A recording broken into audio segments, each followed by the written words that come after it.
মনোবীক্ষণ polyclinic, চিকিৎসার জগতে এক দশক। এখন এখানে সব বিষয়ে ডাক্তারবাবু একসাথে তলায়। ফোন করুন 7477999515 এই নম্বরে। এ যেন বাঘের ঘরে ঘোগের বাসা। তৃণমূল নেতার টুলবক্স থেকে উদ্ধার আগ্নেয়াস্ত্র। ধৃত তৃণমূল নেতার দাবি তিনি সংখ্যালঘু সেলের মহকুমা সভাপতি। ঘটনায় চাঞ্চল্য এলাকায়, যদিও ধৃতের দাবি তাকে ফাঁসানো হয়েছে।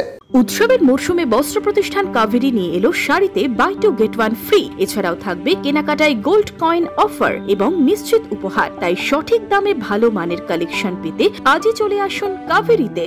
ভোটের আগে বড়োয়ায় আগ্নেয়াস্ত্র সহ গ্রেপ্তার তৃণমূলের সংখ্যালঘু সেলের নেতা। ধৃতের বাইকের টুলবক্স থেকে উদ্ধার হয়েছে আগ্নেয়াস্ত্র গুলি। পুলিশ সূত্রে জানা গিয়েছে, গোপন সূত্রে খবর পেয়ে সোমবার বিকেলে বড়োয়ার সুন্দরপুর মোড়ে শামসুল আলম ওরফে রিপনের বাইক আটকায় পুলিশ। তল্লাশি চালাতেই বাইকের টুলবক্স থেকে উদ্ধার হয় একটি ওয়ান শটার ও 1 রাউন্ড গুলি।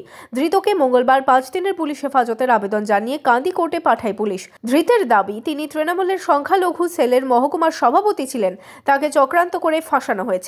তারাবির নামাজ পড়ে বের হওয়ার পরে আমার গাড়িটা একজন নেয়, নাম বলে তাকে বিশাল হাইলাইট করতে চাই না, এটা পুরো চক্রান্ত, পুরোপুরি চক্রান্ত হয়। আমার গাড়িটা সে নিয়েছিল,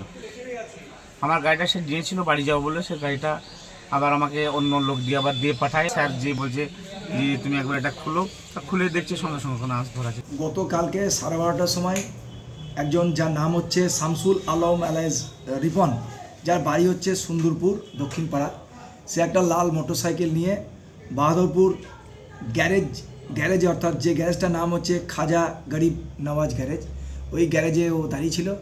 এমন সময় পুলিশের সন্দেহ হয়, পুলিশ তাকে সার্চ করে এবং তার মোটরসাইকেলের ডিকি থেকে একটা দেশীয় পাইপ গান গুলি ভর্তি পায় এবং সঙ্গে সঙ্গে তাকে অ্যারেস্ট করে এবং সিজার লিস্টও তৈরি করে এবং তাকে আজকে কোর্টে পাঠানো হয় যে তার কাছ থেকে আরও